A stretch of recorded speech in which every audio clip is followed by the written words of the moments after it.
दोस्तों, welcome to MATV Studios. Our program, as you know, is every Thursday from 9:30 10:30.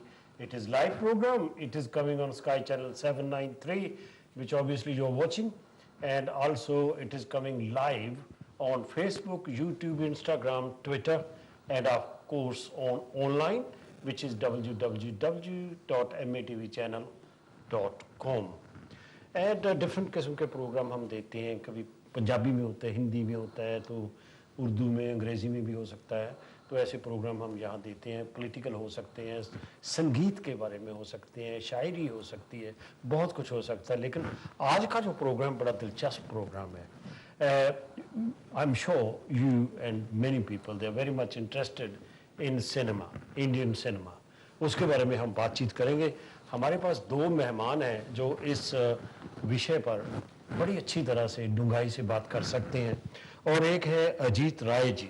Ajit Rai ji film critic हैं, international journalist हैं इस topic में, और he is so outstanding in this field कि he is often invited in international conferences, also to Cannes festival.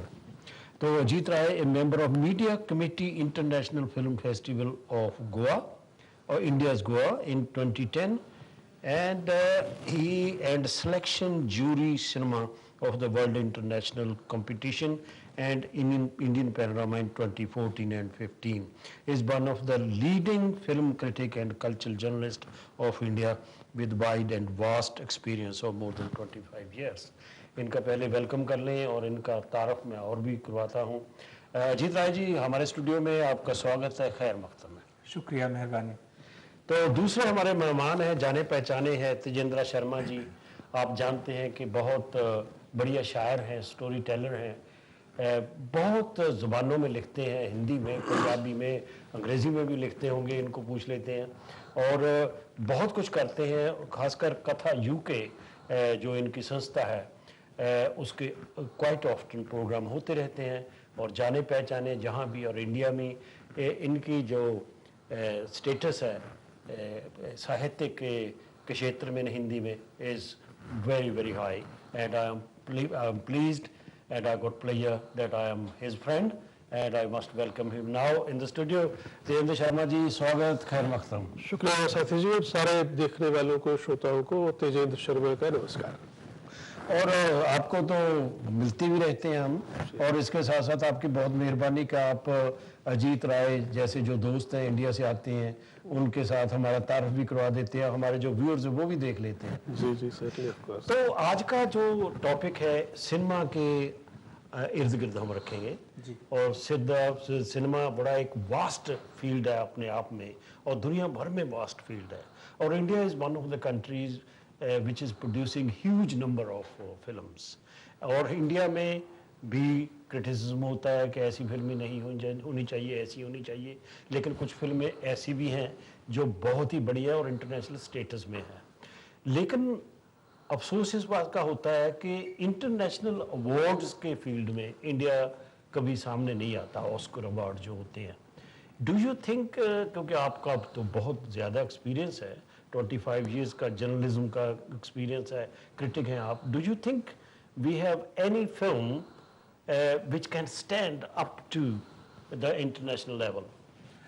देखिए, उसमें दो बातें हैं। एक तो हमें ये जानना पड़ेगा कि इस दुनिया में सबसे बड़ा सिनेमा का festival Venice international film festival 1936 में शुरू होता है, और वेनिस इंटरनेशनल फिल्म फेस्टिवल जैसे ही शुरू होता है, हमारी एक मराठी फिल्म संत तुकाराम को वहाँ अवार्ड मिलता है। बहुत नामी फिल्म थी और सुपरहिट थी। अब देखिए कि वो इटली में है, तो फ्रांस सरकार ने तय किया कि हम भी उसके कंपटीशन में कोई बड़ा फेस्टिवल शुरू करें। तो फ्रांस के शिक्षा मंत्री ने कहा कि education minister said that we have to start the festival. Okay, then the meantime Second World War started and the idea was dropped. अब उसके बाद 1946 में जाकर कान फिल्म फेस्टिवल शुरू होता है। It's the first time in the history of world cinema, Cannes film festival they started 1946। Right. And 1946 the best feature film award goes to an Indian film Neecha Nagar made by Chetan Anand। See, So the legacy of Indian cinema is very high. I was talking about Oscars. Oscars, Indian don't understand, and many of our Indian filmmakers consider Venice and Berlin and Cannes more than Oscars. Well, Sorry to say, a lot of our Dada Saab Phalke Award, like I am telling about some names of Indian filmmakers, the legendary name, like Satyajit Ray, Mridal Sen, Adur Gopala Krishnan, Shyam Benegal, and Girish Kasarwalli, yeah, they're and so brilliant many producers and directors, yes. directors. The Academy Awards, the Oscar, the American capitalist filmmakers, they're dominated by some Jews businessmen. They thought that let us market our Hollywood cinema to the world. So they started one award, Best Feature Film in Foreign Languages. This is the main award of the Academy structure. Only one award. And later on, when European cinema dominated in the realm of the cinema, they started the Lifetime Achievement Award. They gave 3 European filmmakers like Ingmar Bergman, Jean-Luc Godard and the Federico Fellini. तो आप ये देखें कि हमारा जो Indian cinema है वो European structure में बहुत हाई है. एकेडमी अवार्ड्स भले ही उसको मिले या ना मिले. Let me go back on the word you used, capitalist society. You know, my viewers, I'm sure some of them will think that is an excuse. You know, because they do give Oscar awards to people who make the films in foreign languages. Foreign languages, and we know that. I don't think there's any kind of discrimination there or partiality there, partiality there. I got to beg to differ on that one. I think the basic purpose of the Academy Best Foreign Language Award in Academy structure is just to market the Hollywood cinema. It's all the intellectual says like that. साथी जी एक छोटी सी बात जी, मैं आ रहा था आपकी तरफ। नहीं ये चीज़ जो है ये सिर्फ इतनी आसान नहीं है. देखिए अवार्ड जो ऑस्कर है वो कोई मिठाई नहीं है कि आपको दे दी जाएगी. There is a full process. This is a full उस process. प्रोसेस में आपको सेल्समैनशिप करनी है. आप अपनी जो फिल्म है उसको जब तक वो अंग्रेजी के सबटाइटल्स या अंग्रेजी में डब करके और उसके बाद वहाँ मार्केटिंग करेंगे. That is, salesmanship is one thing. Salesmanship is very It important. is very important, but in today's age, as we can see, all these young directors and actors are coming, producers are coming. They got really big drive. It is an internet age. Where they know- आप एक बात where- समझिए, where नहीं, the अगर actors- आपकी film मेरे तक पहुंच नहीं रही, उसी प्रॉब्लम ये है. there are 6 jury members. Yes. Those 6 jury members must see that film. If they don't see that film, I agree with you. You talked about the marketing. that's what What I was saying was that there are quite a few able people, filmmakers in India, who can effectively market. Yes, the point is they can and they are doing or not. They are two different things. They are क्या not- है कि लगान भी जब वहाँ गई है, हाँ। लगान is the first film जिसमें बाकायदा मार्केटिंग हुई, जिसमें Aamir Khan understood the marketing of Oscar. Yes. उससे पहले क्या होता था कि हम सिर्फ फिल्म भेज देते थे जी। और वेट करते थे कि वहां से क्या रिजल्ट आएगा. Now we have understood this thing कि if we send any film, that film one, अगर हमारी फिल्म हॉलीवुड फिल्म जैसी फिल्म है, why would they give an award? तो सबसे बड़ी चीज वही देखते हैं कि हमारे सिनेमा में इंडियननेस कहाँ है. और वो लगान में थी. जब लगान वहां गई है, लगान को जिस तरह से प्रोजेक्ट किया है, तो वो वहां पे काफी हद तक पहुंची आगे. लेकिन स्लोली हमारे जो और मेकर्स हैं वो इस बात को समझ रहे हैं और आप देखेंगे कि वो दिन दूर नहीं जहाँ ऑस्कर की जो समझ रहे हैं, ऑस्कर की मैथमेटिक्स को, इकोनॉमिक्स को हम समझ रहे हैं. ठीक है. दो इशू हुए ना अब मैं थोड़ा सा दो इशू आई एम सॉरी दो इशू हुए ना अब. एक मार्केटिंग, एक quality of the film. And you said that the people over there they want to see where the Indianization is there, but there can be subjects which can be of international tone. अब मैं आपको 3 फिल्मों का उदाहरण देता हूँ, example देता हूँ जो जिसने कि एकेडमी अवार्ड जीते हैं, जो कि इंडियन फिल्म है, made by foreigners. Slumdog millionaire, it's totally Indian film है। उसका एंगल भले ही यूरोपियन हो, लेकिन उसमें जय हो के लिए A.R. रहमान को ऑस्कर मिला, गुलजार को गीत के लिए मिला, उसके एक्टर और डायरेक्टर सबको मिला। उससे पहले आप देखिए गांधी फिल्म रिचर्ड एटनबरा। जी जी जी। अब गांधी को क्या आप फॉरेन फिल्म कहेंगे? उसमें तो NFDC का पैसा लगा हुआ था, तो इंडियन फिल्म है ना। डायरेक्टर रिचर्ड एटनबरा थे, लेकिन गांधी को तो 7 और 6 ऑस्कर मिले उसमें। तो वो जो मार्केटिंग है, लेकिन मैं जो ये कह रहा हूँ कि बर्लिन, वेनिस और कान, 3 जो दुनिया के सबसे मोस्ट प्रेस्टिजियस फिल्म फेस्टिवल हैं, उसमें आपको मार्केटिंग की जरूरत नहीं है। उसमें आपने अपनी फिल्म सेंड की, सेलेक्टर को पसंद आई हो गई। जैसे सत्यजीत रे की फिल्म, आज सत्यजीत रे गॉड ऑफ सिनेमा माने जा रहे हैं यूरोप। जी जी जी। तो उसके सारे देश में है ना सत्यजीत। और नाउ हमें बाहुबली को ऑस्कर नहीं मिला, तो सो व्हाट। बाहुबली आज हंगरी में बॉक्स ऑफिस पर ब्रेक कर रही है, पोलैंड में कर रही है, पूरे चाइना में कर रही है। बाहुबली ने ऐसा एक सीन बनाया है पूरी दुनिया में कि आप So the image is changing really with the modern time. तो ये जो एक फिल्म है The Good Road, हाँ, मैंने सुना है कि गुजराती फिल्म है। it has got the quality हाँ, that it can compete with Hollywood films. Is that right? I haven't seen. no, not Hollywood film. They Bahubali can only compete with Hollywood films. And another films that one of the Thanendal studio, it's the big studio, and first time in the history of Cannes Film Festival, they throw the market dinner. And A.R. Rahman went to promote the film, Sanghamitra. They are making a film about 450 crores. And Bahubali is only 250 crores. And one Mr. B.R. Shetty, a businessman, NRI businessman from Dubai, he declared that he is going to make a club of the billionaire Indian businessman all over the world. Indiewood, they named the Indiewood. And Indiewood, their target is 70,000 crores to promote the film, 70,000 crores. And just recently, Hinduja Brothers also announced in Cannes that again they are coming to the film promotion business. Like they promoted the Sangam Raj Kapoor first time in London. So this time the Indian businessman, they wants to promote Indian cinema all over the world. But their target is not to award, their target is to break the box offices. Okay, when we talk about film Gandhi, because you touched that topic there, when Gandhi was released, I believe in 1980, and they got Indira Gandhi gave the money for it, part money at least, you know. Not Indira Gandhi, but the government of India. Government of India. Well, NFDC. She was named again and again, you know. She wanted the film to be made on Mahatma Gandhi, which is in itself, it is a good thing. But at that time, there was a lot of controversy. और जो Bombay के, as at that time it was Bombay, so Bombay के जो film director थे, film producer थे, actor थे, उन्होंने कहा कि why didn't she give us the money and we could have done that? Do you think at that time the general consensus was that they would not have been able to make such a film, such an epic film? Do you think they are now capable? No, not at all, not at all. I don't think that they are now, because you see, cinema is an universal medium, and cinema you can't bound it through the nationalism and through the national boundaries.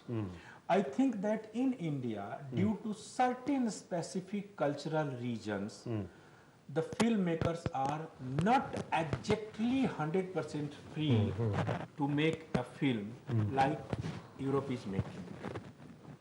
I admit it, like, because the freedom of expression and all. But do you think have we moved forward to that level? I think that things have changed, and we have started making biopics now.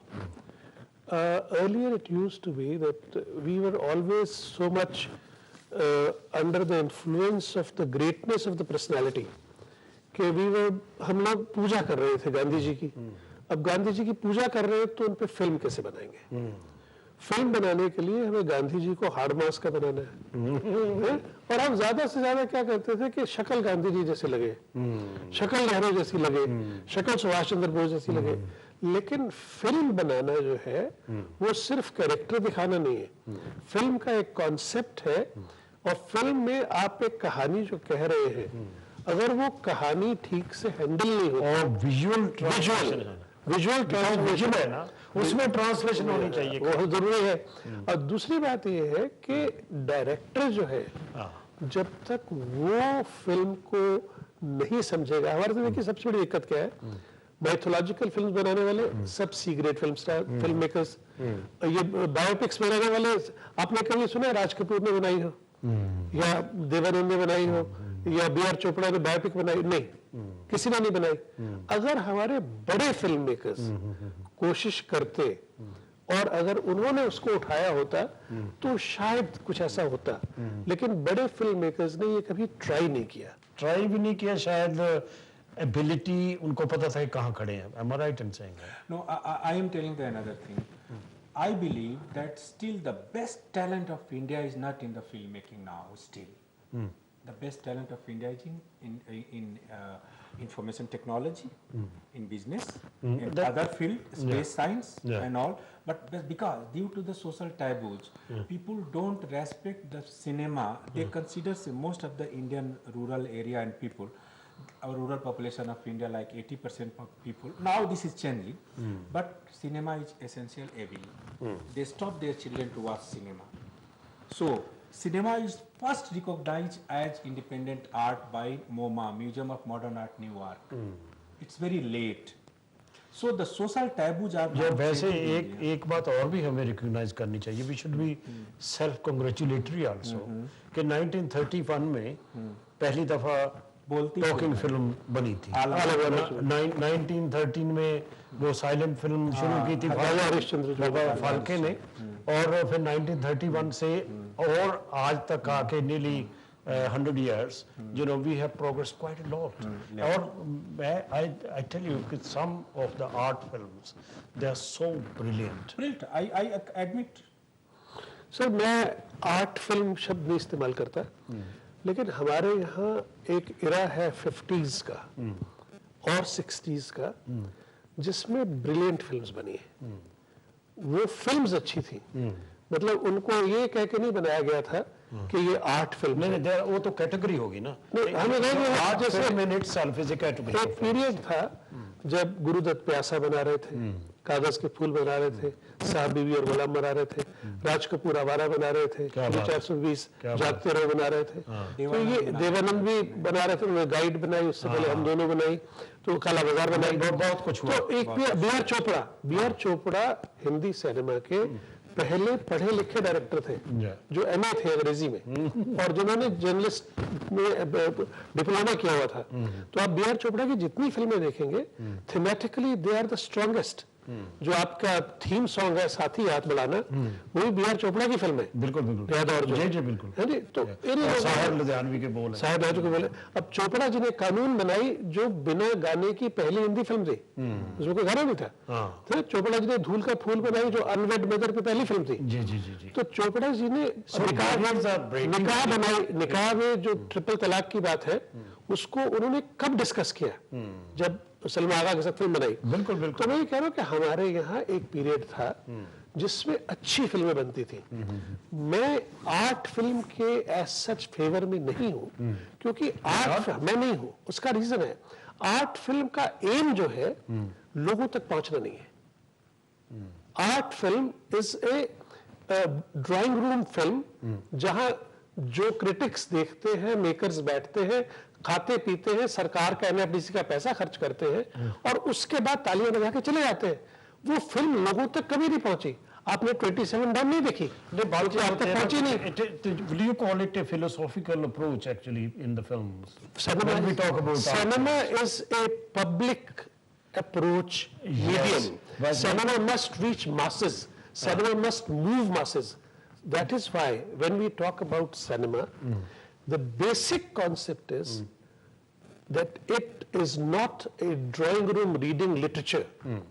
This is from a man who not only tells you a story, he shows you a story much bigger than life, and then you see all those things happening that have happened in your life, but on a big screen, and that is how you identify. Identification is very important.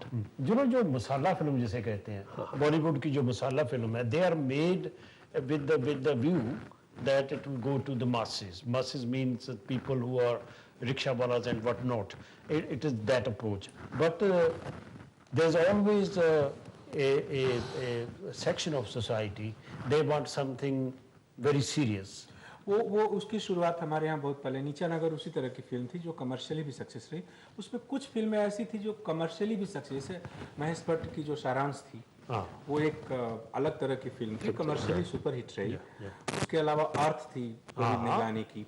उसके अलावा लेकिन इसकी शुरुआत तीसरी कसम से होती है जो बासु भट्टाचार्य की फिल्म थी, जो समांतर सिनेमा जिसको हम कहते हैं, और भुवन सोम जो मृणाल सेन की फिल्म थी, उससे इसकी शुरुआत होती। बाद में जाकर बहुत सारे ऐसे डायरेक्टर आए टैलेंटेड इंडियन जिन्होंने दोनों को मिला दिया गैप को। उन्होंने कहा क्योंकि सिनेमा, आप देखिए कि जब पेरिस में इसका आविष्कार हुआ सिनेमा एक मीडियम का 1895 में, उसके 8 महीने बाद सिनेमा इंडिया पहुंच चुका था।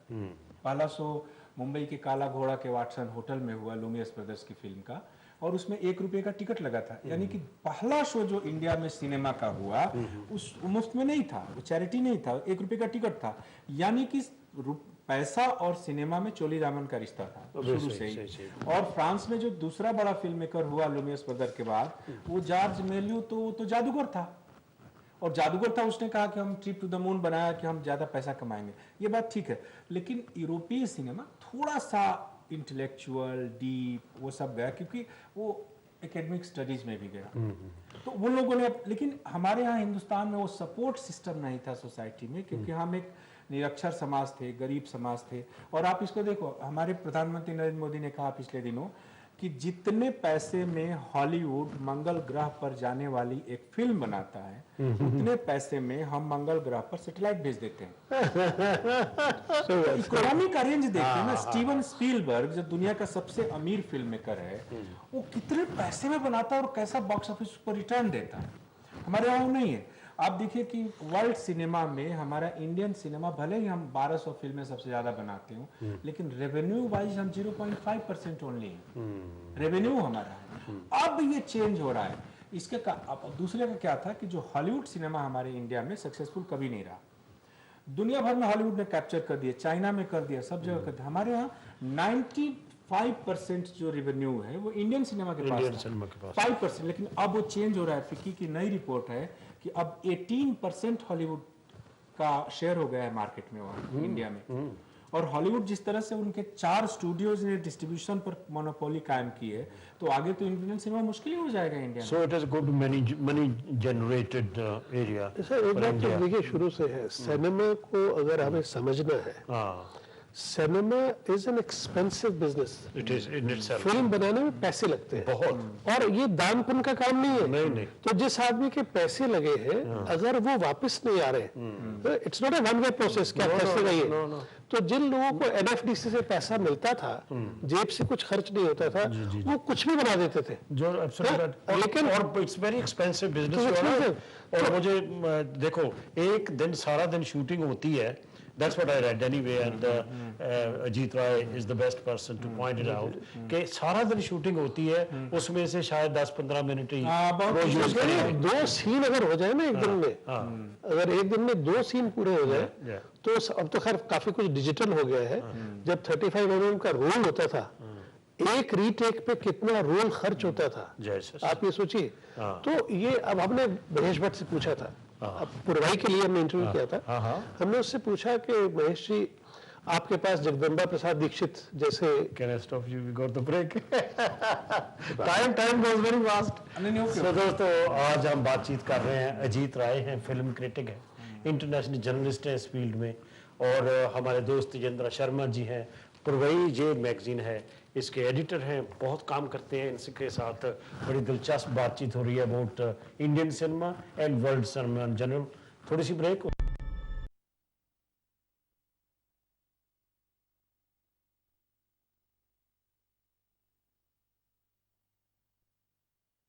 दोस्तों, welcome back in MA TV studios. As you know, the program name is साथी के संग संग। थोड़ी देर के बाद हमारे स्क्रीन पर मेरा ईमेल आईडी आप देखेंगे। I shall be grateful if you tell me how you like this program and my past programs also, so that we can make an improvement if you find any deficiency in them.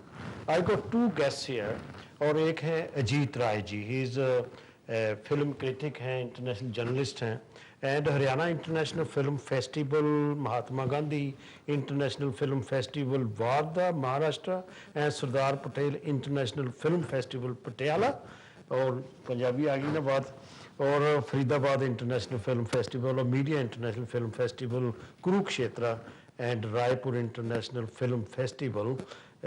इनके आप founder director हैं जो संस्थाएं हैं. And he is also closely associated with Bollywood film festivals Oslo, Norway, Berlin, Germany, Uppsala, Sweden and Moscow, Russia. And he visited United Nations etcetera. House of Lords में भी आप जाए हैं, ब्रिटिश पार्लियामेंट भी देखा है. And you have done lot of work and you were born in Banaras and you did psychology और journalism में आपने मास्टर्स किया, और फिर फिल्म की जो टेक्निक है उसके बारे में भी आपने बहुत सा मतलब जानकारी हासिल की. It's a pleasure to have you here once again.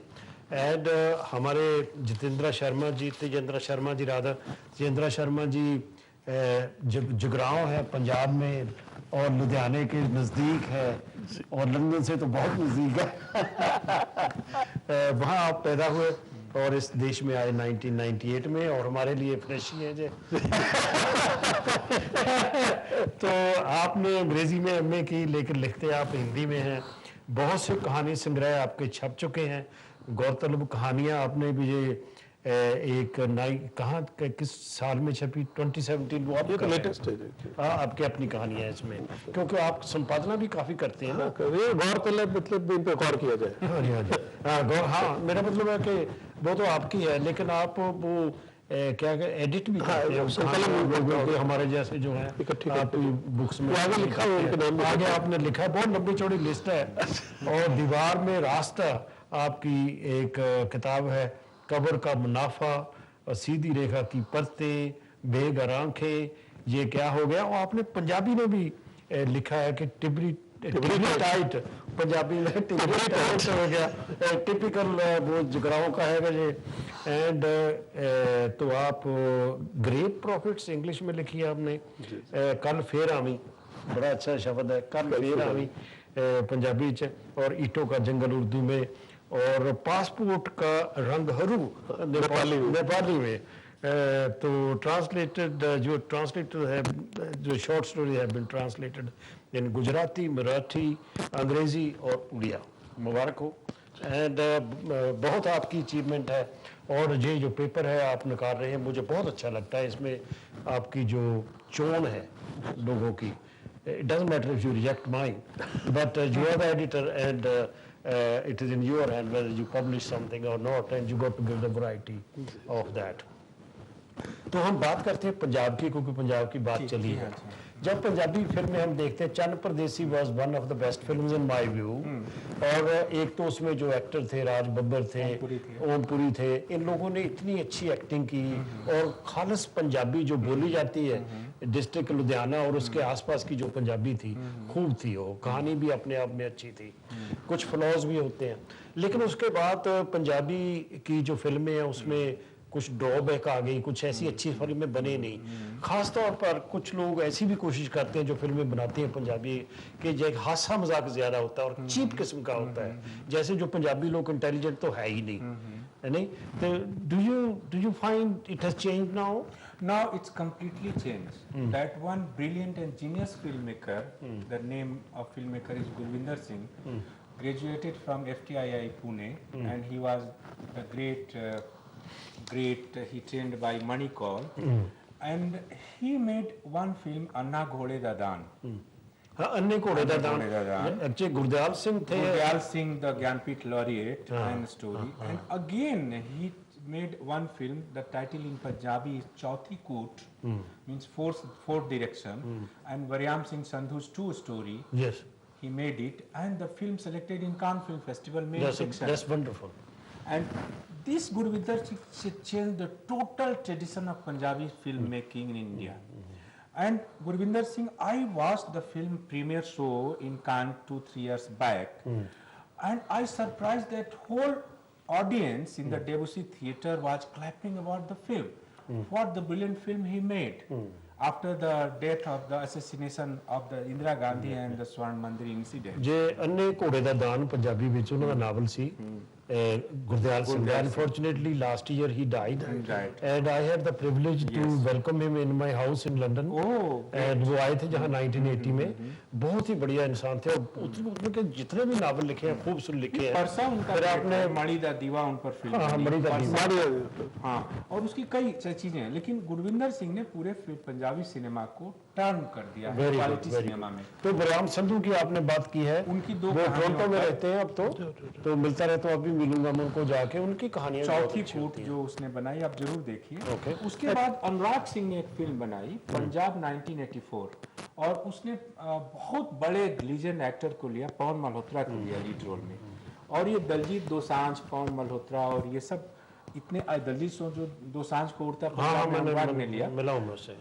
अब पंजाब 1984 आई उसके बाद नाबर आई उसके बाद एक बहुत बड़े संत थे जिन्होंने पंजाबी में बहुत बड़ा काम किया गुरुद्वारे में और उनका नाम था उस फिल्म का नाम है ए जन्म तुम्हारे लेखे the title of the film एक जन्म तुम्हारे लेखे हाँ and now the Sikka one Sikka's family made a film on Guru Nanak I was the selection board in Goa Film Festival and then we skilled the नहीं बड़ा कुछ और है मतलब कहने का कि पंजाबी फिल्में जो हैं नानक नाम फकीर टोरंटो में जिसका प्रीमियर हुआ था तो अभी पंजाबी सिनेमा में एक रेनेसां आया हुआ है एक नवजागरण आया हुआ है बहुत सारे young film maker Punjabi cinema बना रहे हैं वो रिलीज कर रहे हैं और वो क्वालिटी फिल्में बना रहे हैं।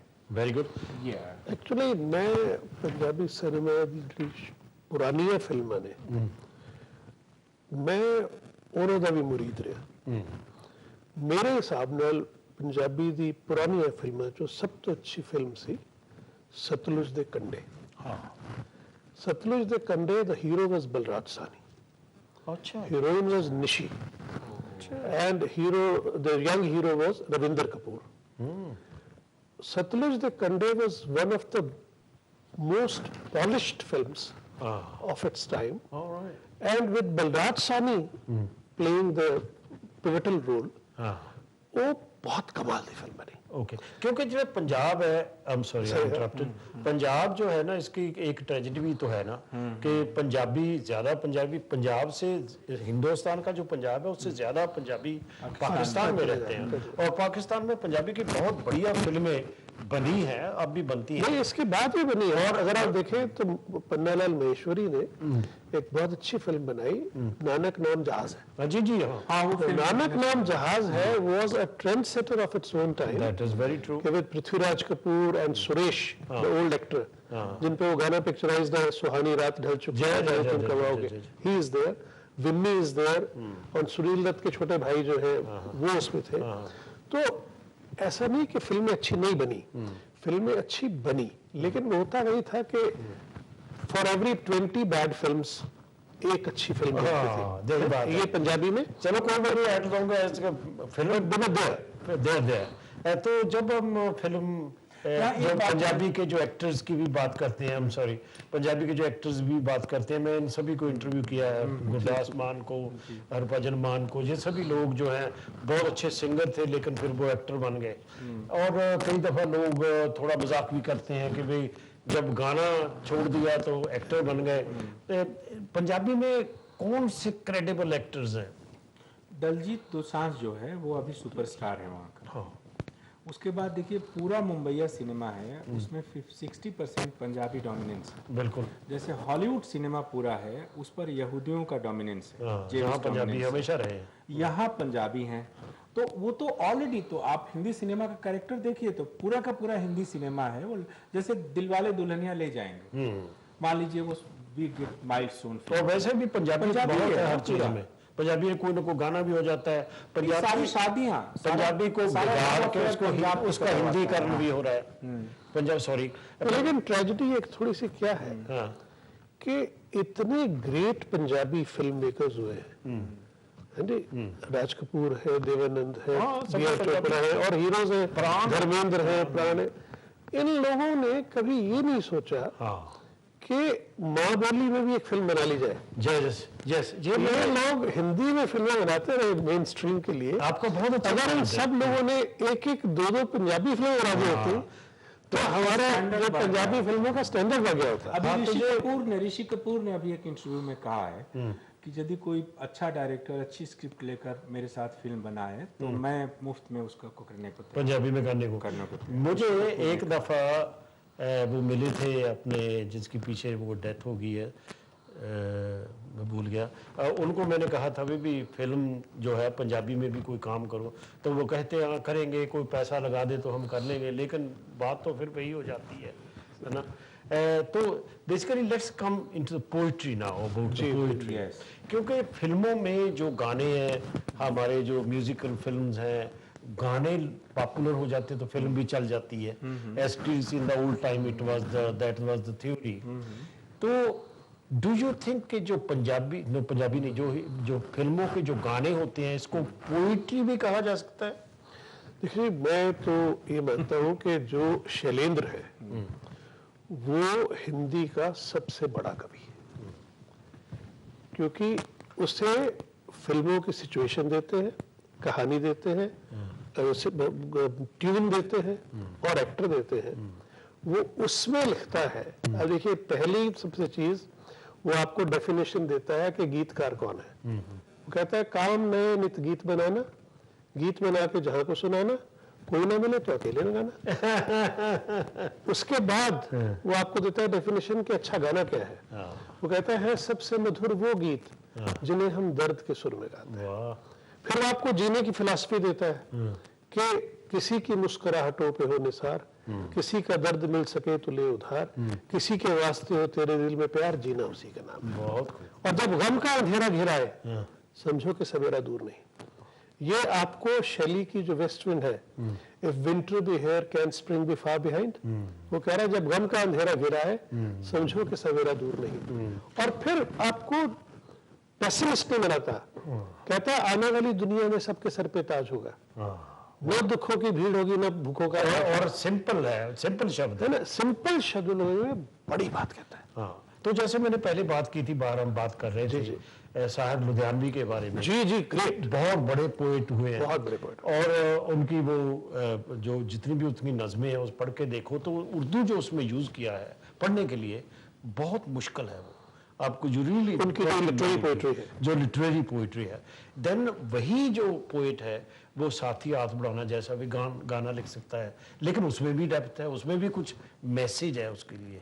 और वो हमेशा देखिए, वो हमेशा रहा है साथी साहब, हमेशा हमारे फिल्म उद्योग में पहले बहुत ज्यादा लोग पोएट थे, अब कम है, लेकिन हमेशा रहे। जैसे आप देखिए कि इस समय जो सबसे नामी फिल्मी गीतकार है और जिसकी बड़े नाम है, और वो गुलजार और जावेद अख्तर से ज्यादा पैसे उसके गीत बिकते हैं, उसका नाम है इरशाद कामिल, यंग नौजवान है इरशाद कामिल। और उससे पहले आप देखिए तो कादरी साहब थे जोधपुर के, कादरी साहब ने वो मर्डर फिल्म का फेमस गीत लिखा था, तो मेरे संग एक रात गुजार, और उसमें लगे अब्र सा और ये सब, मतलब तो हमेशा पोएट्री तो रही है, पोएट्री के बिना तो सिनेमा बन ही नहीं सकता। हाँ, मेरा कहने का मतलब ये था कि जो गाने आमतौर पर आजकल जो आ रहे हैं ना, उनमें जो पोएट्री ईसेंस कम है, म्यूजिक ज्यादा है, लव म्यूजिक। ये आप कह रहे हैं, लेकिन क्योंकि क्या होगा, हमें इसको समझना होगा कि हमारा समय बदल गया है। आप नई जनरेशन से पूछिए, आप 10 साल से लेकर 20 साल के जो बच्चों की नई जमात है, जिनके आस्वाद की एस्थेटिक्स की परिभाषाएं बदल गई हैं, क्योंकि अब कोई कंटिन्यूटी ऑफ टेस्ट नहीं बचा है, वो क्षण है, मोमेंट है, तो हर मोमेंट वहीं शुरू वहीं खत्म। और इसी की बात को अगर आप अपने लिटरेचर में जोड़े, जो गजलें, जो नज़में आप लिख रहे थे आज से 25 साल पहले, क्या आज का कवि वो लिख रहा है? नहीं लिख रहा, नहीं लिख रहा है ना, नहीं लिख रहा। वो भी तो कुछ लिख रहा है जो कुछ कविता जैसा है। जो कहानियां भी लिखी जा रही है ना, वो ऐसे जैसे बजारत पाई जा है ना। तो अगर साहित्य का ये हाल है कि साहित्य में जो कविता है उसे कविता कहते हुए डर लगता है, तो ये सिनेमा से हम कैसे एक्सपेक्ट करें? हिंदुस्तान की सबसे बड़ी मैगजीन इंडिया टुडे ने एक लोगों के जीवन पर सर्वे किया है, बहुत बड़ा सर्वे, ह्यूज सर्वे था, जिसमें उसने कहा कि आज जिन लोगों की नई नई शादियां होती हैं, उनके पास भी प्रेम करने के लिए 24 घंटे में केवल 4-5 मिनट से ज्यादा नहीं होता। ठीक है। राइट। अब इसी को गुलजार कहते हैं। जब वो ओमकारा फिल्म में ले आते हैं गुलजार, कहते हैं कि लागारे लागारे नमक इश्क का, जुबां से लागारे नमक इश्क का, और फिर कहते हैं कि बीड़ी जलाई ले जिगर से पिया, जिगर में बहुत आग है। तो वो कह रहे हैं कि अब वहां तो वो शायरी नहीं हो सकती ना जो एक रिलैक्स मूड में होती थी, वो तो वहीं धूम धड़ाका फास्ट ट्रैक वही जाएगा। जिस दौर की हम बात कर रहे थे शायर की, दूसरे जो जिन्हें बड़े बढ़िया शायर हुए, प्रसाद मजरू की दुआ और आज के ये कहते हैं कि वादियां मेरा दामन, रास्ते मेरी बाहें, जाओ मेरे सिवा तुम कहाँ जाओगे। तो देखिए प्यार का इतना बड़ा विस्तार कि वादियां मेरा दामन, रास्ते मेरी बाहें, जाओ मेरे सिवा तुम कहाँ जाओगे। तो ये एक ऐसा पीरियड था कि मैं ये सोचकर उसके घर से उठा था कि वो रोक लेगी, मना लेगी मुझको। वाह वाह वाह। वो कैफी आजमी थे, चाहे जानिसार अख्तर थे, हर आदमी गोल्ड का बना हुआ था। बिल्कुल बिल्कुल। जब वो गोल्डन ईरा की बात करते may be a true nostalgic, क्योंकि आज के जो यंगस्टर हैं उनको पूछो वो मीनिंगफुल नहीं, आज का जो दौर है वही अच्छा है। साथ ही वो उस समय टेक्नोलॉजी का इतनी दखल हमारी जिंदगी में नहीं था। कुछ रहस्य बचे हुए थे, कुछ पर्दादारी बची हुई थी। जी। तो वहाँ फैंटेसी थी, वहाँ कल्पना थी। अब की जनरेशन के पास कुछ सब कुछ स्पष्ट है। Google and tell you. तब अब देखिए इरशाद कामिल, देखिए वो जो उसकी फिल्म में जब ये कहता है कि ये पीके में 2 कदम बस 2 कदम चल दो न साथ मेरे। वाह। मान लीजिए वो कहते हैं ना सुशांत सिंह और अनुष्का शर्मा फिल्माया गया ब्रुसेल्स में गाना, तो अब की जनरेशन भी वो गुनगुना रही है, लेकिन वो दूसरे तरह का गुनगुना रही है क्योंकि उसके सामने कुछ रहस्य नहीं बचा है। अच्छा, एक क्या है कि स्थाई और अंतरा खत्म हो गया। जो पुराना हमारा स्टाइल था उसमें था कि स्थाई है और अंतरा है। जी। और ए.आर. रहमान ने उस स्थाई और अंतरे को खत्म कर दिया। जो बात हम बाहर भी कर रहे थे ना, नौशाद साहब की बात कर रहे थे कि वो जब मैं मिला था उनको हौसलों में, तो इसी विषय पर बात हुई थी। जो आज का जो म्यूजिक है, आपने तो कुछ उल्ट बताया कि वो उन्होंने क्या किया। तो उन्होंने कहा कि भाई हमारे ज़माने में 100 पीस का ऑर्केस्ट्रा हुआ करता था और सारा दिन लग जाता था। अगर गाना ठीक नहीं है, it will not go to the record on the saving. तो आज बदल गया है, क्योंकि आज क्या होता है, वो म्यूजिक पहले भेज देते हैं, डिजिटल फिर कहते हैं कि फिल इन द ब्लैंक्स, सब डिजिटल हो गया। अच्छा, नहीं वैसे फिल इन द ब्लैंक्स जो है ये आपको शायद कुछ ना याद हो, लेकिन मैं आपको बताता हूँ। कई बार ऐसा होता था कि एक पर्टिकुलर सिंगर अवेलेबल नहीं है, तो वो किसी और सिंगर की आवाज में उसको रिकॉर्ड कर लेते थे। तो एक फिल्म थी जिसमें कल्याण जी आनंद जी का म्यूजिक था और मुकेश कहीं बाहर गए हुए थे, तो उन्होंने मनहर की आवाज में गाना रिकॉर्ड कर लिया। तो जब मुकेश वापस आए उन्होंने तो कल्याण जी से ने कहा कि आप गाइए, तो मुकेश ने कहा सुनाइए। तो जब उन्होंने सुना, उन्होंने कहा यार लड़के ने इतना अच्छा गाया है, अगर मैं एक गाना नहीं गाऊंगा तो क्या फर्क पड़ जाएगा। क्या बात। तो मनहर का बहुत बड़ा मुकेश ने कहा। तो यानी कि ये जो आइडिया कि किसी और से गवा लिया जाए और फिर उसकी आवाज को रिप्लेस कर दिया जाए, ये पहले से है। क्योंकि वो film director music director Ravi थे ना, एक दफा मैंने टेलीविजन पर उनकी इंटरव्यू देखी।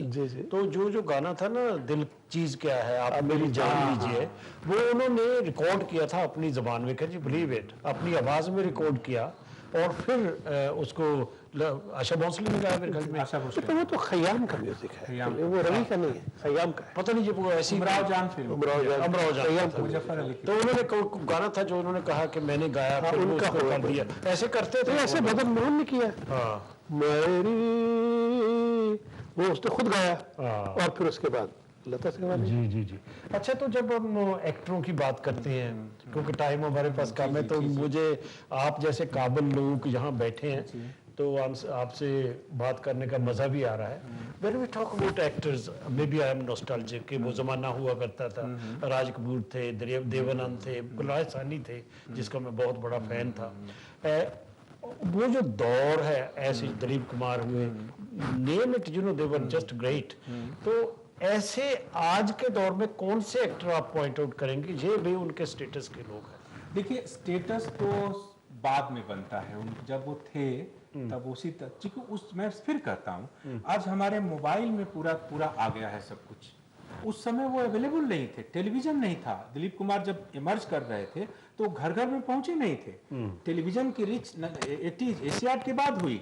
तो अब हम एक झोपड़ी में भी मजदूर है, वो फिल्म स्टार को अपने घर में देख रहा है। नहीं, वो ठीक है, अमिताभ लेकिन उनकी जो बच्चन के फिल्में बाद, हैं, सुनिए, अमिताभ बच्चन के बाद कोई सुपरस्टार इसलिए नहीं हुआ क्योंकि उसके बाद तो इसका मतलब नहीं कॉमन हुआ। हो गया, कॉमन हो गया। नहीं, सुपरस्टार बनाने वाली जो इंडस्ट्री थी वो खत्म हो गई, कोलैप्स हो गई। इसलिए So are you saying there is no superstar a nowadays? lot of superstar there, But you but said they are in my Amitabh pocket. Bachchan. They are my pocket. इनके कहने का मतलब ये वो है कि available देखिए, है पहले हमारे हम उन लोगों को देखने के लिए केवल थिएटर में घर से बाहर जाते थे थिएटर में। तो एक अट्रैक्शन तो अट्रैक्शन देखिए, राजेश खन्ना थे जिसको अगर सही मायने में सुपरस्टार कहा जाए तो एक ही हुआ है, हाँ, उसका नाम है राजेश खन्ना। और उसके अगर आप आज अमिताभ बच्चन से पूछें कि भाई आप बताइए, तो वो आपको यही कहेंगे जी सुपरस्टार तो एक ही था। तो ये इसलिए लेकिन इस समय कि मैं वो पीरियड था। एक्टर्स के नाम लूंगा क्योंकि वो खत्म हो रहा है। हाँ, ये रणबीर कपूर इस समय के बहुत बड़े एक्टर हैं। उसके बाद आप आर्ट जानरा जिसको कह रहे हैं, उसमें इरफान और नवाजुद्दीन सिद्दीकी, आमिर खान और शाहरुख और ये सलमान का तो दौर जा चुका, वो तो 50 को पार कर रहे हैं। फिर आमिर खान की अभी लेटली आई है दंगल फिल्म है लेकिन वो नए बच्चों की बात नए कर रहे हैं। बच्चों की बात कर रहा हूँ। उसमें रणवीर सिंह हैं, सुशांत सिंह राजपूत हैं, उसमें इरफान हैं, उसमें नवाजुद्दीन सिद्दीकी हैं, उसमें बहुत सारे अर्जुन कपूर हैं, बहुत सारे नौजवानों की टीम आई है जिसमें सबसे लीडिंग जो है वो है Ranveer Kapoor. Okay, let me ask you another question. वैसे उससे पहले मैं बताना चाहता हूँ कि मैंने भूल गया था कौन से एक्टर की बात कर रहे हैं, वो राजेश खन्ना की थी। तो राजेश खन्ना को मैं टोरंटो एयरपोर्ट मिला था, एयरपोर्ट में मिला था काफी सालों पहले। तो बातचीत होने लगी and he knew about this paper I was writing for Preet Lari, क्योंकि वो मोहम्मद सर के थे। प्रीत लड़ी तो बहुत नामी पेपर था। उसमें मेरा कॉलम था समुद्रों पार, जो मैंने 22 साल लिखा। अच्छा, तो वो मुझे हैरानी हुई कि वो कहते हैं हमें पता है जी प्रीतनगर तो उसके साथ में। खैर उन्होंने पंजाबी च बोल रहे सी हो ਤੇ ਮੈਂ ਉਹਨਾਂ ਨੂੰ ਕਿਹਾ, ਮੈਂ ਕਿਹਾ ਯਾਰ ਤੁਹਾਡੇ ਵਰਗੇ ਬੰਦੇ ਜਿਹੜੇ, ਮੈਂ ਕਿਹਾ ਬਰਾਜ ਸਾਨੀ ਨੂੰ ਮੈਂ ਇਹ ਗੱਲ ਕਹੀ ਸੀ, ਹੋਰ ਲੋਕਾਂ ਨੂੰ ਵੀ ਕਹੀ ਸੀ ਵੀ ਐਡੇ ਐਡੇ ਵੱਡੇ ਤੁਸੀਂ ਪੰਜਾਬੀ ਹੋ, ਪੰਜਾਬੀ ਤੁਸੀਂ ਕੋਈ ਫਿਲਮ ਨਹੀਂ ਬਣਾਉਂਦੇ। ਉਹਨਾਂ ਨੇ ਕਿਹਾ ਜੀ ਮੈਂ ਬਣਾਉਣ ਨੂੰ ਤਿਆਰ, ਮੈਂ ਫਿਲਮ 'ਚ ਕੰਮ ਕਰਨ ਨੂੰ ਤਿਆਰ ਹਾਂ, ਮੈਂ ਮੁਫਤ ਕਰਾਂਗਾ, पर फिल्म तुसी बनाओ। लेकिन अच्छी बनाओ, अच्छी बनाओ। बहुत सारे लोग तैयार हैं मुफ्त में काम करने को।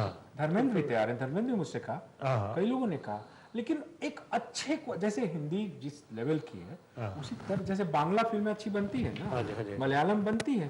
मलयालम का सुपरस्टार जो मामूटी और मोहनलाल करते हैं ना हिंदी फिल्मों में काम, रजनीकांत भी वहाँ के और कमल हासन दो बड़े सुपरस्टार हैं ना वहाँ के। उसी तरह प्रसेनजीत चटर्जी सुपरस्टार है बंगाल का। तो उसी तरह से एक देखिए हिंदुस्तानी सिनेमा एक गुलदस्ता है साहब। एक दो मिनट रह गए हैं, उसमें जो पूछना चाहूँगा कि किशोर कुमार हुआ करते थे, एक्टर भी थे, सिंगर भी थे, फिर नूरजहां थी, सुरैया थी, ऐसे जो लोग थे जो गाते भी थे और फिल्मों में भी काम करते थे। अमिताभ बच्चन का एक एरिया है, he is not a versatile singer, उसका अपना अंदाज है। तो do you know any actor जो वो अच्छा सिंगर भी हो सके, या फ्यूचर में हो रहा है? नहीं, ऐसा ट्रेंड खत्म हो गया क्योंकि एक्सपर्टीज का जमाना आ गया। अब पहले सिनेमा 3 लोग मिलकर बना सकते, अब तो उसके लिए 3000 लोग चाहिए, एक एक चीज के लिए चाहिए। फिर भी हिमेश रेशमिया ने कोशिश की उसको करने की। लेकिन सच देखिए जो पंजाबी भी तो बदल गया ना, जो मेरे दिमाग में इसलिए आया, पंजाबी की बात कर रहे थे ना, इसलिए मेरे दिमाग में आया कि गुरदास मान इज बेसिकली ए सिंगर, तो हरभजन मान इज बेसिकली सिंगर, दूसरे भी हैं, वो सभी एक्टर बन गए, पर वो मतलब पैदल ही एक्टर थे ना जी। अच्छा, चलते चलते आपको पंजाबी सिंगर एक्टर चलते चलते एक फिल्म जो 21 जुलाई को रिलीज हो रही है वो है सतिंदर सरताज, आपका पंजाबी सिंगर है जिसकी द ब्लैक प्रिंस आ रही है। सतिंदर सरताज सिंगर है, वो लीड रोल में है और महाराजा दिलीप सिंह पर है, और ये फिल्म बहुत ही ब्रिलियंट बनी है। I am sorry, thank you very much Indeed coming. और दोस्तों मुझे उम्मीद है कि आपको ये कन्वर्सेशन जो हमारी थी काफ़ी एनिमेटेड थी एंड आपको अच्छी लगी होगी, and I will see you next Thursday at 9:30 PM। Have a wonderful